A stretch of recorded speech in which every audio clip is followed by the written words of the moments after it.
How to update firmware in Chromecast. Hi everybody, welcome back to our channel. In today's video, I'll guide you on how you can update your firmware on Chromecast. So make sure to watch the video till the very end. If you would like to update your firmware on Chromecast, it's actually very simple to do so, because all you have to do is, first of all, you have to just go ahead and then basically open the settings option on your Chromecast by going to the top right hand corner. Updating firmware means updating the software, and if you're having any issues, a simple software update might fix the issue.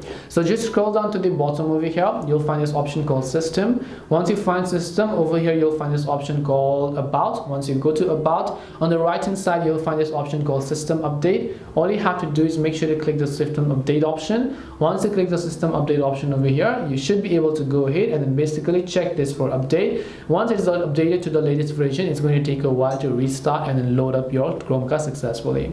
But this way you can update your firmware on Chromecast. Hope this video is very helpful. If you have got any questions, feel free to leave them down. Thank you for watching till the end of this tutorial, and see you soon in our next video.